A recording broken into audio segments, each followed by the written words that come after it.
Evangelho de João, capítulo 18. Estamos aí na reta final deste evangelho. Nós começamos no ano passado, no início do ano passado, a pregar esta série voltada para o Evangelho de João.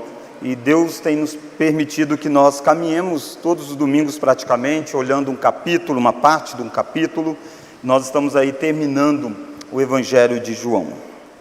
João capítulo 18, nós iremos ler a partir do verso 28, e nós vamos até o verso 16 do capítulo 19. Então é uma porção bem mais extensa.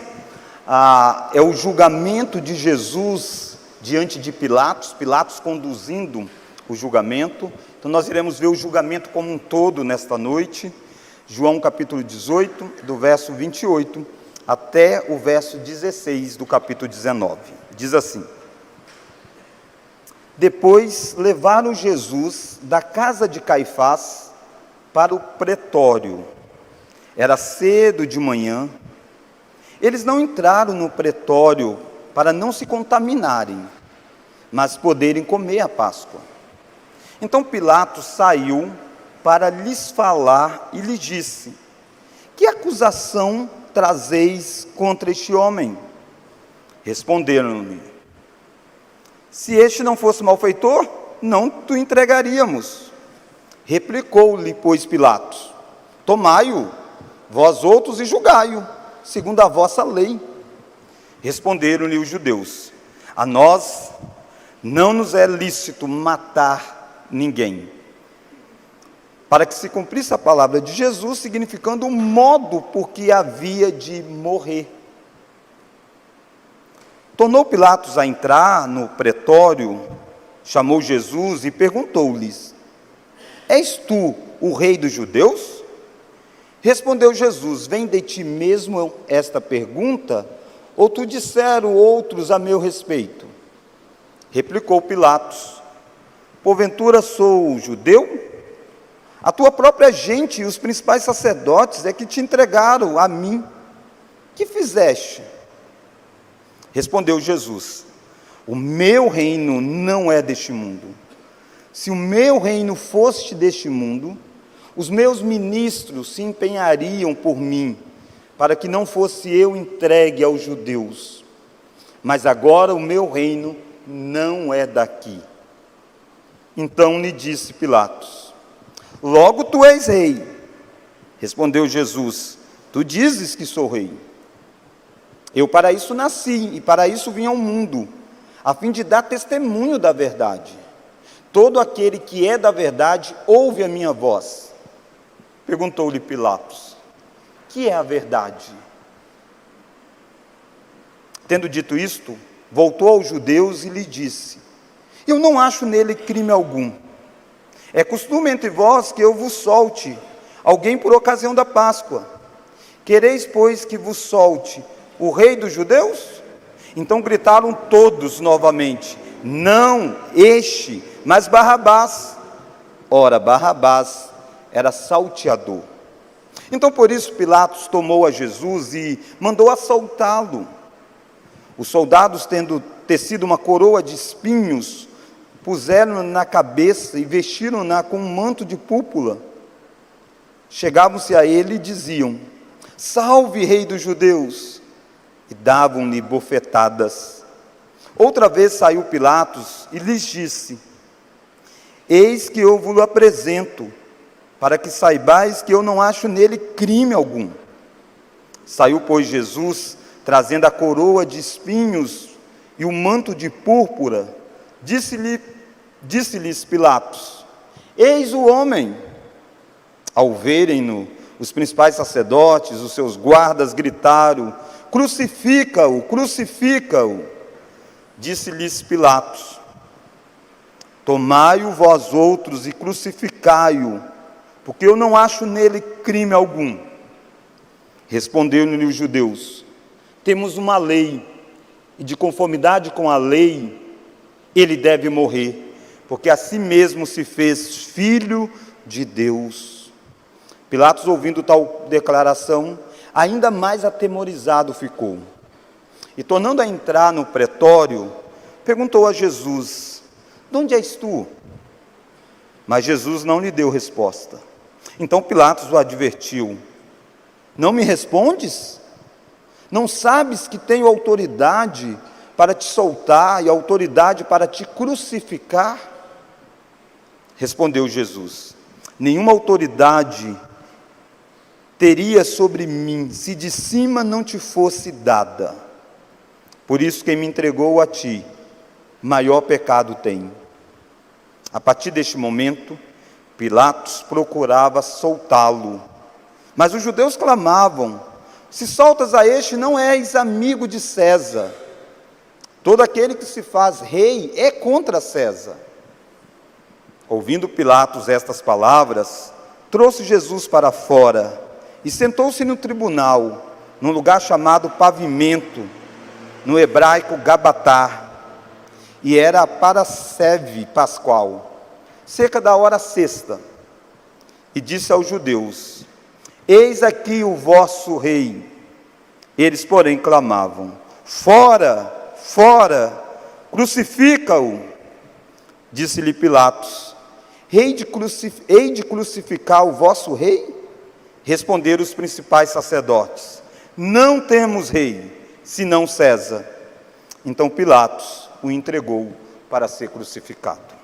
Ó Deus, visite novamente o nosso coração, a nossa mente, através do Teu Santo Espírito, nos conduzindo, ó Deus, a entender as verdades deste texto, alimentando, ó Deus, profundamente a nós mesmos, conscientes, ó Pai, de que o Santo Espírito que inspirou João habita em nós. Ele que inspirou João, ele faz em nós a obra da iluminação, e é convictos nisso que nós clamamos pelo Teu entendimento a nós, para que nós tenhamos plena convicção de que o Senhor falou conosco. Oramos em nome de Jesus. Amém. Irmãos, nessa noite, olhando para este fatídico julgamento, a parte religiosa já tinha acontecido, as autoridades judaicas haviam se reunidos aí na noite e deram uma certa legalidade logo assim que o dia amanheceu, passando em algumas cortes dos tribunais judaicos. Ele passou nas mãos de Anás, de Caifás, e nós vimos no último sermão nosso em João, que Pedro esteve do lado de fora, enquanto algumas coisas aconteciam dentro de um certo palácio, e a firmeza de Jesus dentro do palácio, diante de Anás, diante de Caifás, contrasta com a fraqueza de Pedro do lado de fora, e Pedro nega Jesus 3 vezes. Depois daquele episódio, então, Jesus é levado da casa de Caifás para ser entregue a uma autoridade romana, a Pilatos. E nós veremos então Jesus, Pilatos, a multidão e muitas verdades reveladas nesta história. Jesus, Pilatos, a multidão e muitas verdades são reveladas a nós nesta história. Eu quero olhar com você algumas dessas verdades. E a primeira delas é a hipocrisia dos que entregaram Cristo a Pilatos e a soberania de Jesus sobre tais eventos. Isso você encontra aí no verso 28 até o verso 32. Um evento que antecede propriamente o julgamento que Pilatos emite. Naturalmente, irmãos, que João não é detalhista em todo o julgamento. Se você olha os outros evangelhos que vão também citar partes do julgamento, você vai ver mais cenas que envolveu essa história toda. Mas João concentra a atenção em alguns detalhes para nós.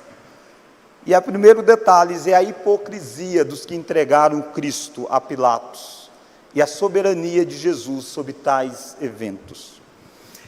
Pilatos é uma figura muito polêmica no primeiro século.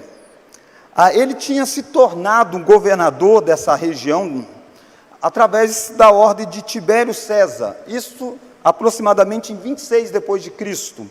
Ou seja, tinha poucos anos que ele estava nesse cargo, quando ele se depara com esse julgamento aqui. E ele fica, segundo os estudiosos, até o ano 37 depois de Cristo, aproximadamente 11 anos ele governa. E ele se deparou com algumas rebeliões. E Pilatos é descrito como sendo alguém moralmente fraco e cruelmente brutal. Tem uma cena registrada no Evangelho de que Pilatos mandou fazer uma devassa num grupo que tinha se rebelado. E Pilatos então é apresentado assim nesse decorrer. É alguém que sofria algumas pressões políticas, e alguém que os judeus não via com bons olhos, e essa relação era muito tumultuada. E o início desse julgamento começa exatamente com uma relação assim. Se você repara, há algumas conversas aqui bem, meio que quase que ignorantes, né? Eles chegam, levando Jesus para Pilatos, e Pilatos já sai e pergunta para eles: que acusação que vocês trazem? E eles respondem: se esse cara não fosse malfeitor, nós não teríamos trazido ele até você. Mas eles não apresentam, naquele primeiro momento, a acusação. O que é que está acontecendo por detrás disso tudo? E aqui eu quero que a gente veja essa hipocrisia dos que entregaram Cristo a Pilatos. E quem é que entrega Cristo a Pilatos? São os próprios religiosos. É a autoridade do Sinédrio. Passou pela validação de Anás, de Caifás, que eram sumos sacerdotes. E perceba que eles são tão hipócritas, que olha o verso 28. Depois levaram Jesus da casa de Caifás para o pretório, vamos juntos? E era cedo de manhã, nós estamos aqui na sexta-feira, conhecida hoje como a sexta-feira santa, né? Era cedo de manhã, vamos juntos? Eles não entraram no pretório, para não se contaminarem, mas poderem comer a Páscoa. O pretório era um lugar dos gentios. Pilatos não é um judeu puro sangue.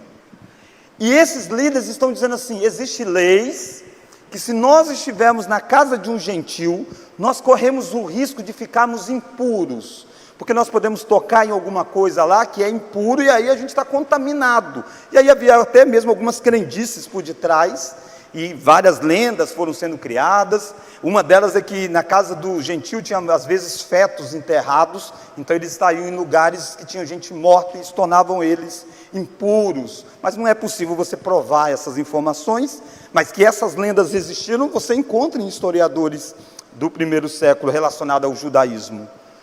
Então o fato é, eles têm um dilema, e o dilema deles é: nós queremos participar da Páscoa.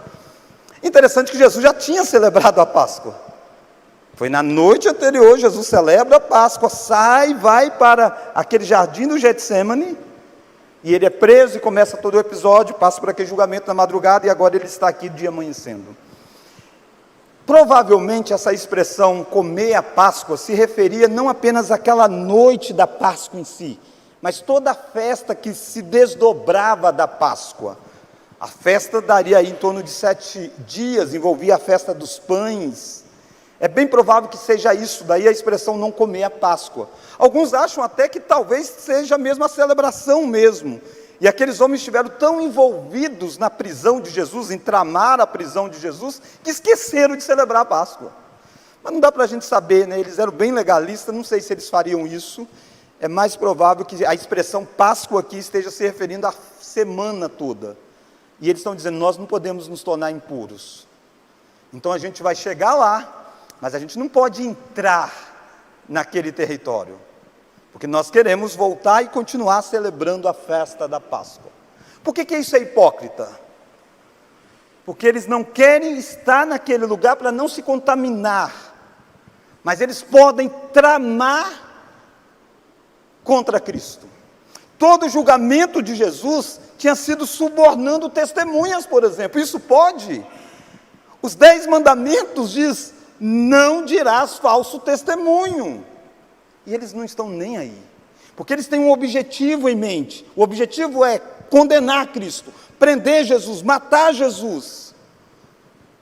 E por isso eles quebram os princípios da lei moral, mas querem esconder das vistas das pessoas aquilo que tornaria eles impuros. Então, se alguém vê eles dentro dessa região onde os gentios, aí ele não poderia comer da Páscoa. mas eles estavam exatamente se levantando contra o Cordeiro Pascal, que é Jesus Cristo. Toda a cerimônia da Páscoa só apontava para Jesus. E aqui está a hipocrisia dos que entregaram Jesus a Pilatos. Eles estão preocupados com o que é exterior, mas não estão preocupados com o que é interior do coração deles. Muitas vezes eu e você corremos esse risco aqui, de estarmos muito preocupados com a religião que é vista, e esquecemos de que isso deve brotar de um verdadeiro coração. Eles estão preocupados de estar em kits para participar do ritual, mas eles não estão preocupados de estar em kits diante do Deus que instituiu o ritual. Não é que não era importante eles cumprirem a lei do ritual, mas cuidado que a hipocrisia mascara verdadeiramente as motivações do nosso coração. E é isso que encontra aqui. Um grupo de religiosos apegados, na verdade um grupo de religiosos que se levantam contra o ungido do Senhor, que conspiram contra o ungido do Senhor, que é Jesus Cristo. Nós corremos o risco de sermos também hipócritas. Jesus lidou com os hipócritas, com os fariseus, e dizia para eles: vocês são sepulcro caiados, bonitos por fora, mas podre por dentro.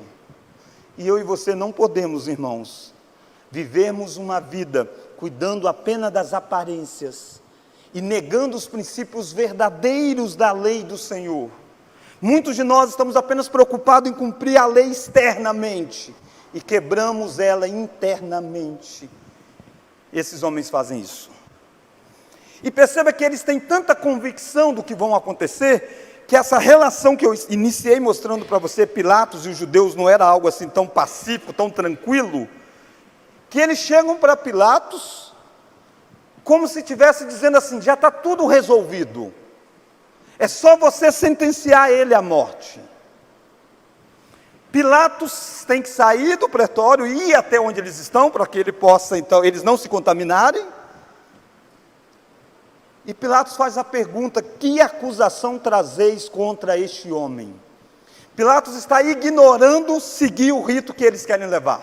Pilatos está dizendo: não, eu quero saber a acusação, eu não vou chancelar sem saber a acusação. Pilatos já tinha informações sobre Jesus. Aliás, quando eles foram prender Jesus, tinha uma tropa romana junto. Isso com autorização de Pilatos, do soldado, do governo romano. Mas Pilatos quer instaurar um processo.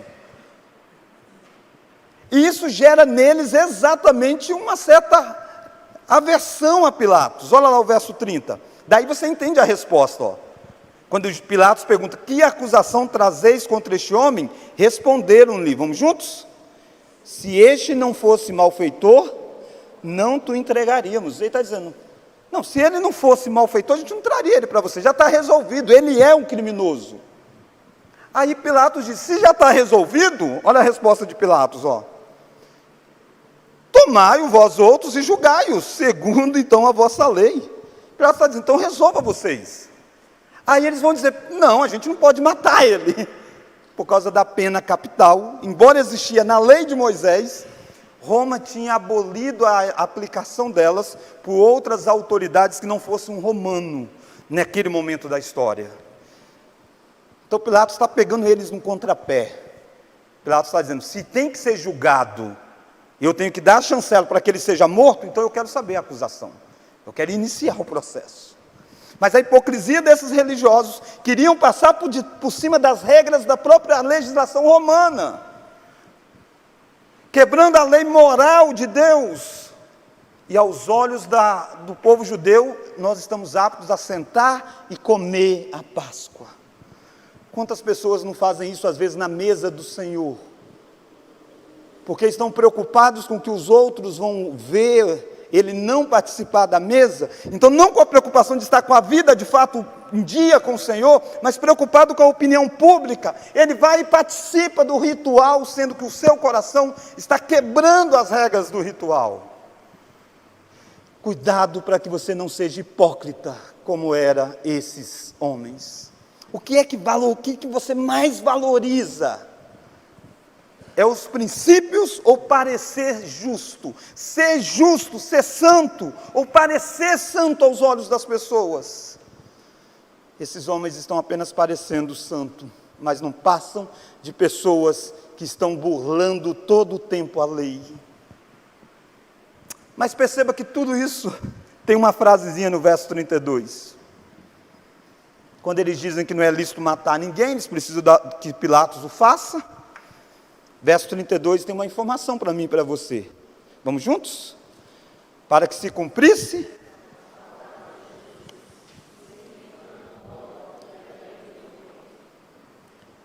Um pouco mais à frente você vai ver que algo vai sair do controle das autoridades judaicas, eles vão apedrejar Estevão. E eles não poderiam fazer isso. Mas tamanha a rebelião, a revolta, eles vão e executam. Em alguns momentos eles quase fizeram isso com Jesus. Teve momentos que eles pegaram em pedras para atirar contra Cristo. Jesus correu o risco, humanamente falando, de ser apedrejado fora de qualquer julgamento. Mas por que é que nada disso aconteceu? Por que é que precisa exatamente chegar em Roma e ele morrer crucificado? Porque já tinha sido anunciado pelo próprio Jesus o modo como ele deveria ser morto. Ele havia dito, por exemplo, que quando ele fosse levantado da terra, ele atrairia todos a ele mesmo. E a relação é com a serpente lá do deserto.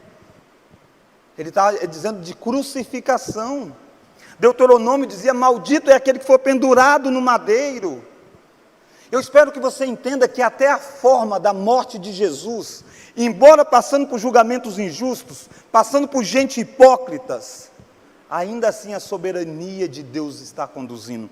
Você vai ver Jesus aqui, parece fraco aos olhos humanos, com coroa de espinho, ensanguentado mais à frente, mas nunca perca de vista de que ele está exatamente no controle de cada ato daquilo que estava acontecendo com ele, para que eu e você fôssemos salvos. O gênero da morte de Cristo era importante no projeto do próprio Deus. Se esse momento que Cristo está sendo levado preso, sendo julgado, um monte de coisa errada aos olhos humanos, Jesus está exatamente no controle. Você acha que isso é diferente na sua vida, na minha vida? Você acha que isso é diferente hoje, quando os homens conspiram contra Deus? Continua tudo na mesma forma. Deus continua cumprindo a sua história. É por isso que o Salmo 2 que nós lemos, o Senhor ri dos homens, ri daqueles que conspiram contra o Senhor. Se a gente fosse parafrasear, a gente diria que lá na Trindade eles estavam rindo do que essas autoridades judaicas estão fazendo. Deus está no controle absoluto. Cuidado com a hipocrisia, mas saiba que Jesus está no controle de todos os detalhes da história. Mas eu quero chamar a sua atenção para a segunda lição. Se a primeira é a hipocrisia dos que entregaram Jesus a Pilatos e a soberania de Jesus em tais eventos, a segunda lição é Jesus e a natureza do seu reino. A partir do verso 33, então, Pilatos se volta novamente para o pretório e ele começa a interrogar Jesus. Então vai ter julgamento. Eles não vão sair com Jesus agora, está aqui assinado, pode crucificar. Não, Pilatos quer saber da história. E Pilatos começa a dialogar com Jesus. Aqui é um diálogo de um rei humano com o grande rei que é Jesus Cristo. Olha a pergunta que Pilatos faz para Jesus. Vamos juntos? És tu rei dos judeus? Como eu disse, João está pulando informações, né? Ele já sabe, ele escreveu por último o evangelho. Ele sabe que já tem histórias que foram contadas dos outros 3 evangelhos. Já chegou a acusação formal. Tá, então a acusação formal é ele de ser rei dos judeus. Aí Pilatos se volta para Jesus e pergunta, você é rei dos judeus? E essa resposta não é fácil de dar. Tem perguntas assim, né? Tem gente que faz perguntas e quer que você diga sim ou não. Nem sempre dá para você responder sim ou não. Depende do significado que você está dando no termo daquela pergunta. Deixa eu só dar um exemplo, né, para você entender um pouquinho. Se eu chegasse para você e perguntasse assim, você já parou de bater na sua esposa? Sim ou não? Se você responder simplesmente nesses termos, você está complicado. Se você falar sim, você está dizendo o quê? Que antes você batia, né? Você diz não, então você continua batendo. Então não dá para você simplesmente responder sim ou não. Você tem que dizer, calma aí, pastor, eu nunca bati. Então cuidado com as perguntas que querem nos colocar numa caixinha apenas. Você precisa entender realmente os termos.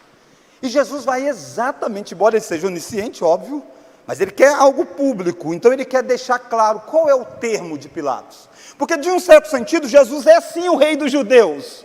Ele é o Messias prometido. Mas se ele é o rei dos judeus político, aí não, ele não é. E ele faz essa pergunta para Pilatos. Olha lá o verso 34. Vem de ti mesmo esta pergunta? Ou tu disseram outros a meu respeito? Ele está perguntando, é você mesmo que quer saber? Ou essa é a acusação que estão dizendo que eu sou rei dos judeus? E aí Pilatos, de forma zombando de Jesus, ele responde, replicou Pilatos, porventura sou judeu? Ele está dizendo, que interesse eu tenho se você é rei dos judeus ou não? Eu não sou judeu, eu sou judeu, eu tenho interesse nisso. Aí ele diz, a tua própria gente, os principais sacerdotes que te entregaram a mim, foram eles. Você é rei deles. E aí Pilatos diz, o que fizeste? O que é que você fez? Que fez com que eles se irassem contra você, que eles entregassem você nas minhas mãos. A resposta de Jesus agora que já está definido os termos, Jesus agora vai responder, ele é o rei dos judeus ou não é? E aqui a gente percebe a natureza do reino de Cristo. Olha o verso 36, o meu reino não é deste mundo. Se você está pensando que eu sou aquele que pode correr risco o trono de César politicamente, o meu reino não é deste mundo. Eu não sou o rei esperado por eles. E aí ele vai rebater aquela acusação de Pilatos, de que foram os judeus que entregaram. Ele vai dizer, se o meu reino fosse deste mundo, os meus ministros se empenhariam por mim, para que não fosse eu entregue aos judeus. Mas agora o meu reino não é daqui. E perceba que ele diz, os meus ministros empenharia para que eu não fosse entregue aos judeus, esses que estão entregando eu a você. Mas nenhum deles precisou fazer isso, porque o meu reino não é deste mundo. E aí Pilatos então diz, então você é rei, né? Você está dizendo que você é rei. Aí Jesus diz, tu dizes que eu sou rei. E foi para isso mesmo, para isso nasci e para isso vim ao mundo, a fim de dar testemunho da verdade. Perceba que para Jesus, o conceito do reino precisa ser estabelecido junto com o conceito de verdade. Ele está dizendo, definindo o reino com essa perspectiva de não o reino desse mundo.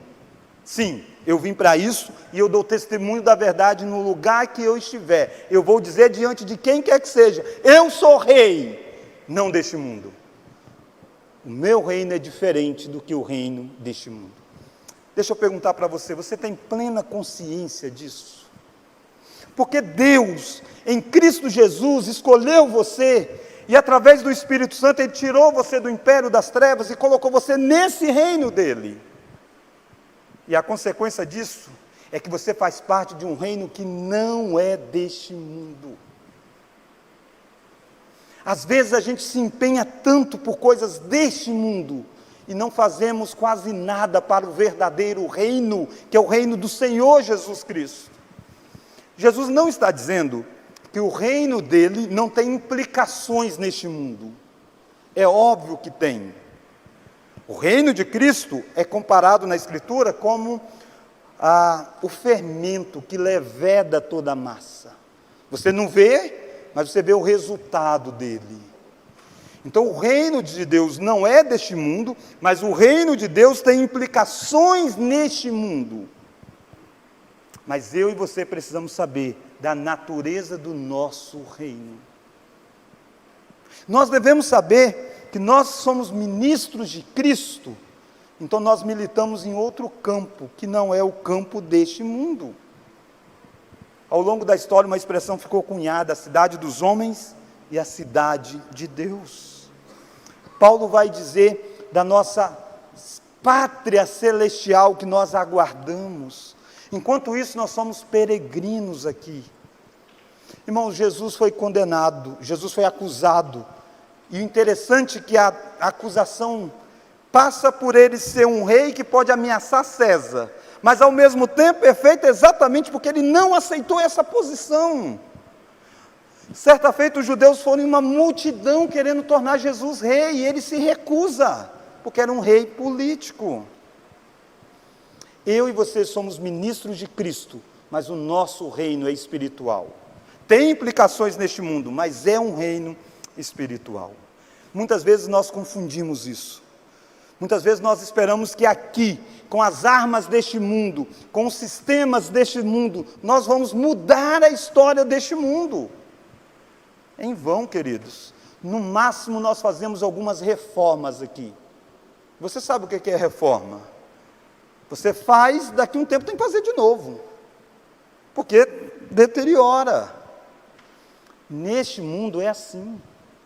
Grandes homens de Deus tiveram influências no reino deste mundo, e melhoras aconteceu, mas depois o mundo decai de novo, porque o nosso reino não é deste mundo. E Jesus está dizendo, se fosse, os meus ministros se empenhariam por mim, mas eles não se empenham politicamente. Pilatos está diante do verdadeiro rei da história, mas ele não consegue ver além do nariz dele, um palmo além do nariz, porque ele só pensa politicamente, ele só pensa nas coisas deste mundo. Paulo vai dizer, um tempo depois, pensai nas coisas lá do alto. Talvez você precisa mudar um pouco os compromissos da sua agenda, pelo que você vive. Eu não estou dizendo que você não tem que atuar neste mundo, você tem que atuar, mas você precisa saber que há um reino do outro mundo, que é o verdadeiro lugar seu, a verdadeira obra sua. É lá que as coisas vão pendurar para a eternidade, é lá que um feito seu causa impacto para todo sempre, como por exemplo a evangelização de alguém. Não tem algo que transforma mais do que ser instrumento para que outros tenham os olhos abertos para o Evangelho. Ter os olhos abertos pelo Evangelho, crer em Jesus Cristo, é viver para todo sempre num reino. E pensa você ser ministro de Deus exatamente para que isso aconteça. É melhor do que você aprovar qualquer lei, é melhor do que você se tornar qualquer coisa neste mundo. Eu e você precisamos ter plena consciência da natureza do reino, da influência do reino. E nós vivemos entre dois mundos até a volta de Cristo. Afinal, Jesus é ou não o rei dos judeus? Depende do que você esteja dizendo como rei. Jesus é o rei, mas talvez ele não é o rei que você acha que ele é. Muitas pessoas começam a caminhada cristã e depois abandonam. E começam a dizer uma série de coisas. Ah, mas acontece isso, a igreja assim, aconteceu isso, eu passou isso por mim, tive tal doença e não sei o quê. Mas tudo coisas deste mundo. E quem disse que Jesus prometeu que a sua vida neste mundo seria melhor se você cresce nele? Ele chega até a dizer, no mundo tereis aflições. Olha o rei aqui. Você acha que súditos deste rei vai passar o que neste mundo? A metáfora de Jesus é aquele que quiser vir a mim, tome a sua cruz e siga-me. Talvez você precisa nessa noite perceber que por mais que você neste mundo não passa de nada aos olhos humanos, se você está em Cristo, você é confessado por Cristo no reino celestial, e você está com o nome escrito no livro da vida. Jesus disse assim, alegrai-vos, não porque os espíritos submetem a você, mas se alegre porque você está salvo, escrito no livro da vida. Pilatos se depara com uma afirmação que deveria fazer ele tremer. Há alguém que o reino não é deste mundo. Pilatos esteve diante de algumas grandes autoridades e temia elas. Mas Pilatos não temeu aquele que o reino é de outra natureza. Salmo 2 já tinha gritado há muito tempo: vós, reis da terra, beijem o filho. A ideia de beijar o filho é de se submeter, de acariciar, de se prostrar, de reconhecer a autoridade. Pilatos não faz isso. Mas eu quero olhar com você a terceira e última lição. Então a primeira é a hipocrisia. Lembra como que isso aqui se deu? Com gente que está dizendo assim: nós não podemos entrar aí porque vamos nos tornar impuros para participar da Páscoa. E eles estão fazendo a morte de Cristo humanamente falando. Depois nós vimos a natureza do reino de Jesus. Pilatos começa o interrogatório e Jesus diz: meu reino não é deste mundo. Terceira e última lição.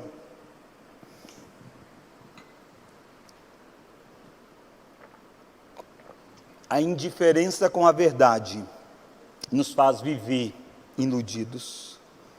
Quando Jesus disse para Pilatos que o reino dele não é deste mundo, e que ele nasceu para ser rei, por isso ele veio a este mundo, ele é um rei, e ele dá testemunho da verdade, Pilatos faz uma afirmação que vai trazer para nós, e fazer com que nós olhemos para Pilatos e percebamos por que ele age como ele age. Olha o verso 38. Perguntou-lhe Pilatos, vamos juntos? Que é a verdade. Quando Jesus diz que ele testemunha da verdade, Pilatos pergunta: o que é a verdade? Mas essa não é uma pergunta de quem quer ouvir uma resposta. Ele se volta, tendo dito isto, voltou aos judeus. E se você estivesse olhando a narrativa com bastante detalhe, você ia ver que em alguns momentos Jesus não responde mesmo Pilatos, mas o narrador sempre diz: e Jesus não o respondeu. Aqui o narrador não diz, o narrador chama exatamente a nossa atenção que Pilatos está perguntando uma pergunta retórica: mas o que é a verdade? E Pilatos se volta e diz: vamos para o que é real aqui? Vamos para o dia a dia, vamos matar um leão por dia, vamos resolver a questão que está aqui. O que é verdade não importa. O conceito do que é verdade era muito debatido na filosofia e é até hoje. Jesus tinha dito: eu sou o caminho, a verdade e a vida. Irmãos, Pilatos tem convicção de que Jesus não cometeu crime que mereça ser crucificado. Olha comigo o verso 38. Perguntou-lhe Pilatos: que é a verdade? Tendo dito isso, vamos juntos? Voltou aos judeus e lhes disse: eu não acho nele crime algum. O juiz está dizendo: ele não tem crime nenhum. Olha o verso, capítulo 19, verso 4. Outra vez saiu Pilatos e lhes disse: eis que eu vos apresento, vamos juntos? Para que saibais que eu não acho nele crime algum. Duas vezes Pilatos está dizendo: ele não tem crime algum.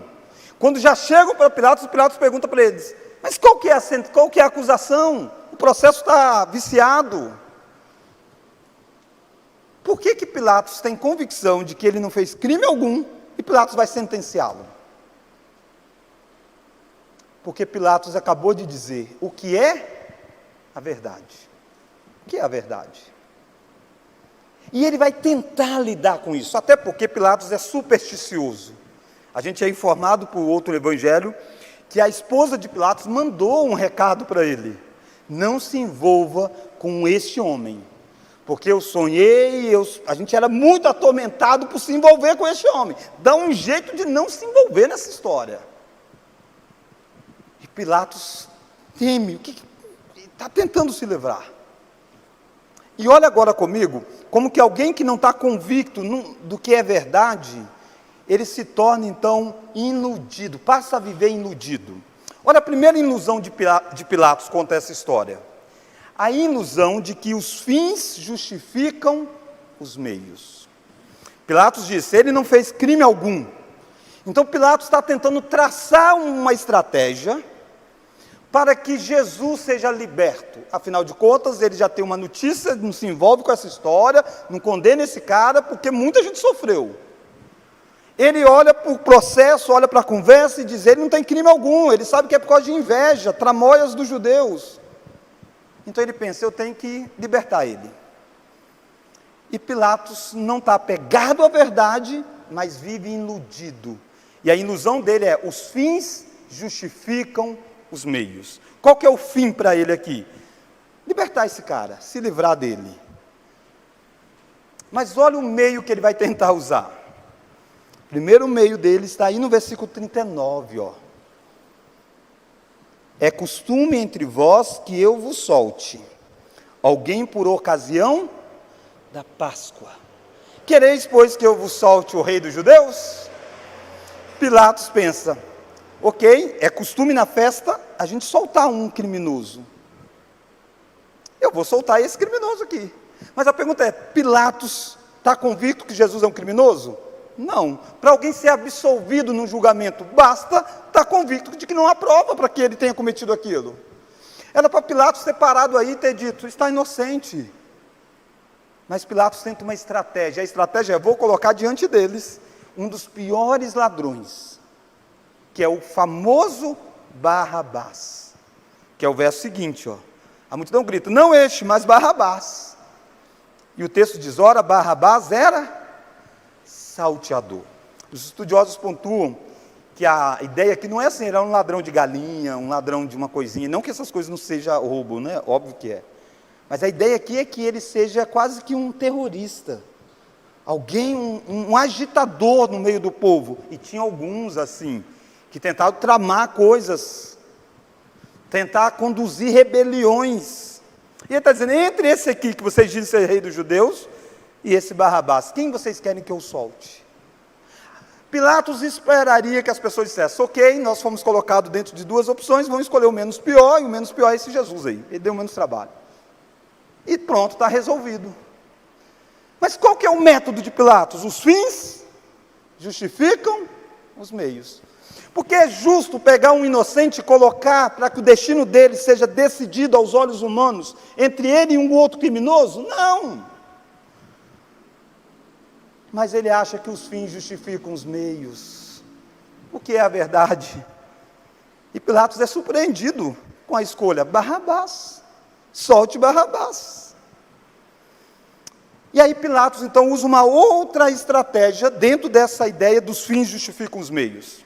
Olha lá o verso 19. Então por isso Pilatos tomou a Jesus e mandou açoitá-lo. Pilatos não manda matar, eles pediram para matar. Pilatos diz, não, bate bastante. Parece que está dizendo, poxa, Pilatos é tão bonzinho, né, pastor? Está tentando liberar Jesus. Bater no inocente é justo? Ele está fazendo justiça? Se ele tivesse compromisso com a verdade, jamais mandaria bater no inocente. Mas ele faz isso. Os soldados colocam sobre Jesus, ó, uma coroa de espinhos, vestiram Jesus com um manto de púrpura, os soldados começaram a zombar, verso 3, salve rei dos judeus, batia em Cristo, e Pilatos chega outra vez diante das pessoas, e olha a frase de Pilatos, eis que eu vos apresento, para que saibais, que eu não acho nele crime algum. Pilatos está dizendo, gente, eu tenho certeza, eu não acho nenhum crime nele. E olha aqui, aí ele grita, olha lá, ó, verso seguinte. Olha o verso de número 5. Saiu, pois, Jesus, trazendo a coroa de espinhos e um manto de púrpura. Disse-lhe Pilatos, eis o homem. O que Pilatos está fazendo aqui? Eles estavam acusando que Pilatos é o rei, que está querendo tramar. Pilatos manda dar uma surra, coloca uma coroa de espinho, umas vestes nele, está todo ensanguentado. Pilatos, eis o homem aqui, ó. Está vendo? Ele não causa risco nenhum. Ele não tem como fazer nada, ele não é nada não, gente. Essa é a ideia dele. Olha aqui o rei, olha quem vocês estão temendo. Não é nada, pronto. Posso soltar eles, deixa o Barrabás preso. Ele está solto, vamos soltar ele, ele não faz nada. Eis o rei aqui de vocês, ó. Esse é o rei. Irmãos, parece bonito, parece uma boa tentativa, mas isso aqui é só de quem acredita que os fins justificam os meios. Ele quer libertar, mas ele usa os fins ilícitos, colocar Jesus comparado com Barrabás, agredir Jesus, humilhá-lo. Nada disso ele merecia se ele era inocente. Cuidado! Quem não é apegado à verdade vive justificando os fins pelos meios, vive justificando os meios por causa dos fins que eles estabelecem. Nós cremos que o fim deve ser lícito, mas os meios também. Deus ordena o fim e os meios de fazer alguma coisa. Deus não está apenas preocupado com o resultado final das suas escolhas. Deus quer o seu processo. E o processo precisa ser de acordo com a palavra dele. Creia que existe uma verdade. Viva confiado numa verdade. Não seja um Pilatos. Não viva iludido de que os fins justificam os meios. Segunda ilusão que abrir mão da verdade faz. A ilusão de que é possível terceirizar a decisão em relação a Cristo. Pilatos tem nas mãos dele o réu, a acusação e a convicção de que o réu é inocente. E ele tenta de todos os meios possíveis não ter que ele tomar a decisão. Ele põe para o povo decidir. Ele tenta mandar Jesus para Herodes, em outro momento da história aqui, em outro evangelho mostra isso. Jesus vai lá para Herodes, não, é com Pilatos mesmo, ele volta para as mãos de Pilatos. E olha Pilatos tentando agora de novo, depois de duas coisas já ter dado errado, a tentativa dele. Olha lá o verso 6. Ao verem os principais sacerdotes, os seus guardas gritaram, crucifica-o, crucifica-o. Verso 6, disse-lhe Pilatos, vamos juntos? Tomai-o, vós outros, e crucificai-o, porque eu não acho nele crime algum. Ele está dizendo, faz o seguinte, gente, toma, leve ele e crucifica vocês. Eu não acho crime, mas vocês podem crucificar, pronto. Ele está mais ou menos assim, cabe a Roma julgar, mas eu não vou, deixa vocês aí, o que vocês fizerem está feito, a gente passa por cima. Ele quer se livrar disso, e a cena é mais clássica, ele vai terminar dizendo, eu lavo as minhas mãos. E até hoje, nunca você vai falar da crucificação de Jesus sem passar por Pilatos. Não tem como escapar. Eu e você, diante da realidade, nós sempre teremos que tomar uma decisão sobre quem Cristo é. Ele é aquele que ele diz ser. Você sempre terá que ter uma posição sobre Jesus. Não ter uma posição, já é ter uma posição, é rejeitá-lo. Você não pode lavar as suas mãos sobre quem Cristo é. Você não pode terceirizar essa decisão para o seu pai, para a sua mãe, para o seu filho, para o seu marido, para a sua esposa. Não. A decisão está com você. Você tem que testemunhar sobre ele. Você não está na condição de julgar ele, mas você está na condição de dizer o que você pensa sobre quem Jesus é. Pilatos está iludido. E os judeus voltam para ele, olha lá o verso 7. Respondeu-lhe os judeus, temos uma lei, e de conformidade com a lei ele deve morrer, porque a si mesmo se fez filho de Deus. Pilatos está dizendo, ele tomou uma decisão os judeus melhor dizendo, de blasfemar aqui. É uma questão religiosa nossa, Pilatos. E judeus arrumam confusão com força naquela época dos anos, aí, por causa de religião.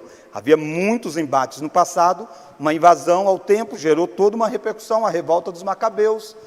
E Pilatos não goza de bom trânsito assim entre os judeus. E aí você entende a resposta de Pilatos. Verso 8, Pilatos, ouvindo tal declaração, ainda mais atemorizado ficou. Ele diz, não tem jeito. E aí ele se volta para Jesus de novo. Então nós estamos vendo que Pilatos, a indiferença com a verdade nos faz viver iludidos. A ilusão de que os fins justificam os meios, a ilusão de que é possível terceirizar a decisão em relação a Jesus, e a ilusão de que está no controle dos acontecimentos. Quem não sabe o que é verdade, não tem apego à verdade, ele tem a ilusão de que ele governa as coisas. E olha Pilatos voltando para Jesus. Pilatos pergunta no verso 9, de onde és tu? Aí Jesus vai dar uma resposta, não vai responder, melhor dizendo, fica calado. Olha o verso 10, então Pilatos o advertiu. Pilatos está passando um pito em Jesus. Vamos juntos? Verso 10, não me respondes? Não sabes que tenho autoridade para te soltar e autoridade para te crucificar. Pilatos está dizendo, você não sabe que eu tenho autoridade aqui para soltar e crucificar? Percebe? Pilatos sabe do posto dele, sabe da responsabilidade dele, sabe se ele quisesse ele teria feito isso. Ele está dizendo para Jesus, você vai ficar calado? Você está dependendo de mim, cara. Cheio de arrogância. E olha a resposta de Jesus. Respondeu Jesus, nenhuma autoridade teria sobre mim, se de cima não te fosse dada. Pilatos está dizendo, você não tem autoridade se não fosse dada. O meu Pai deu autoridade.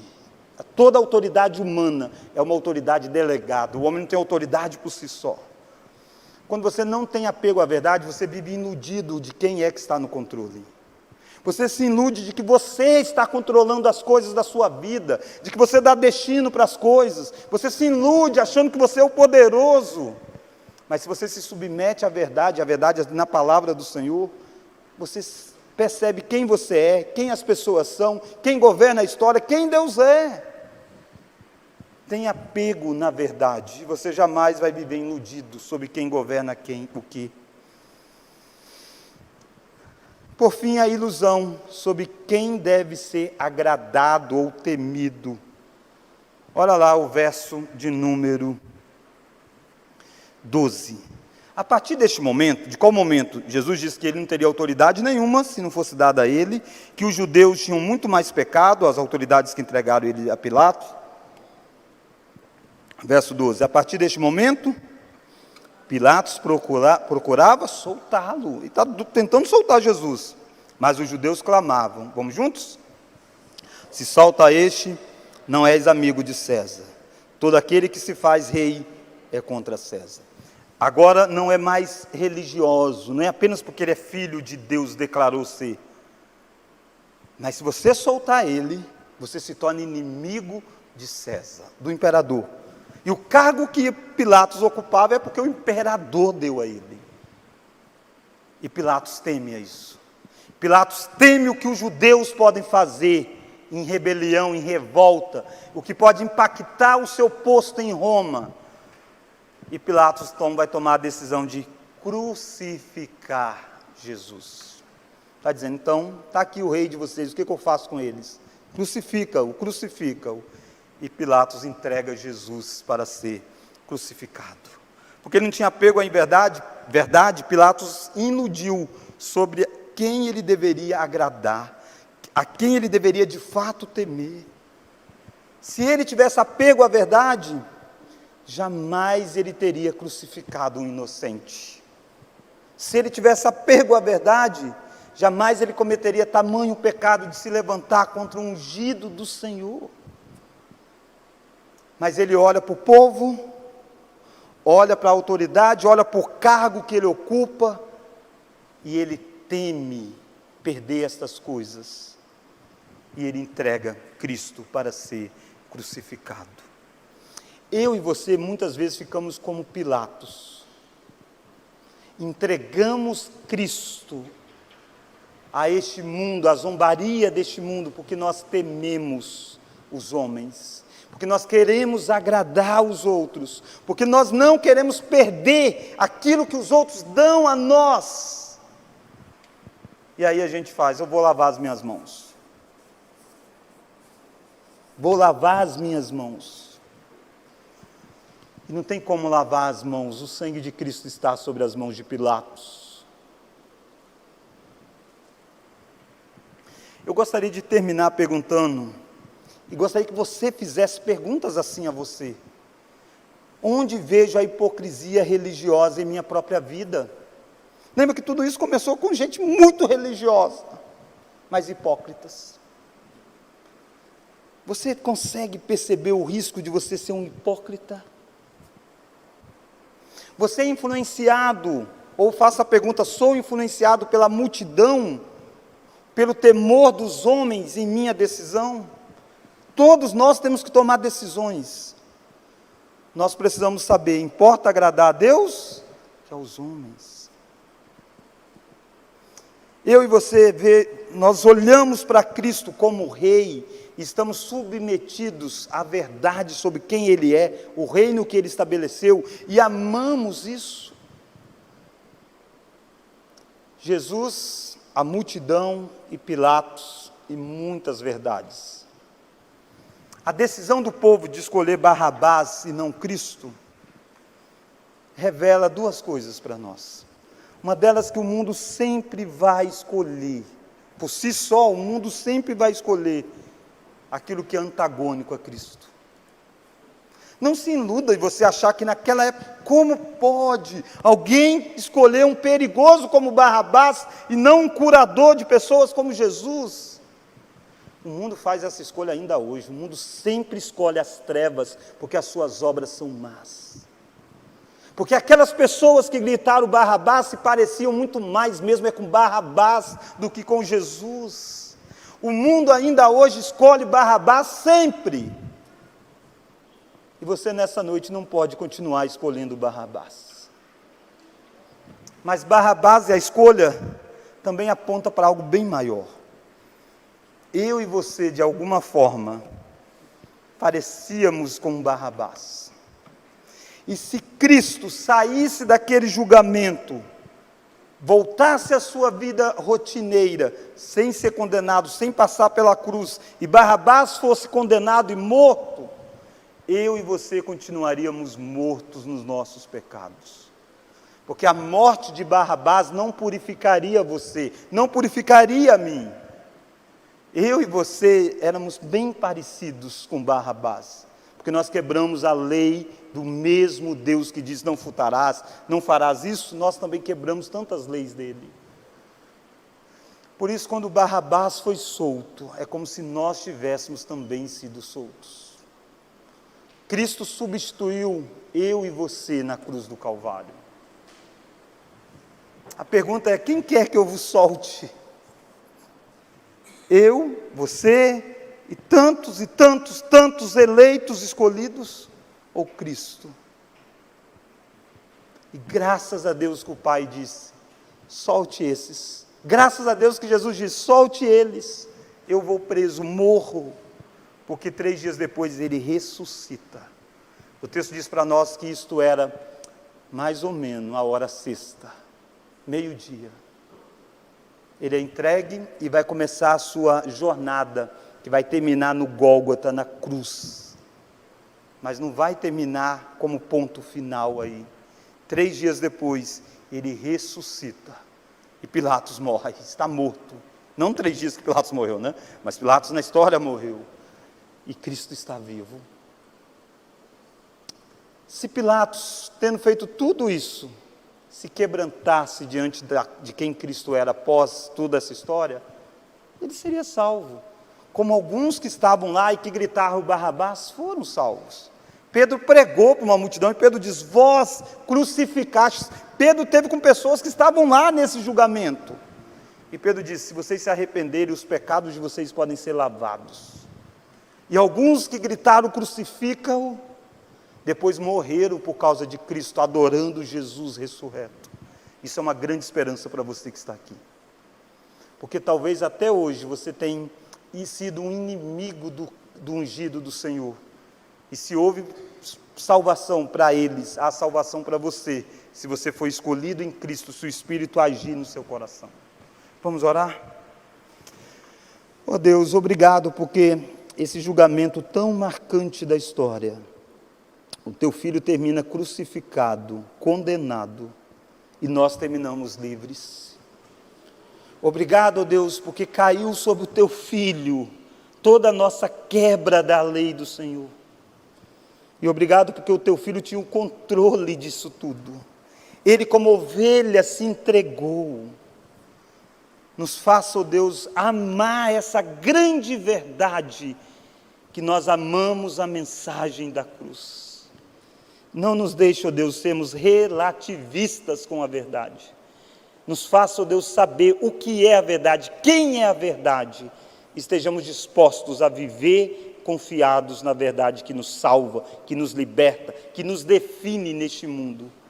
Oramos tudo isso, ó Deus, no nome dele que é a verdade, no nome de Jesus. Amém.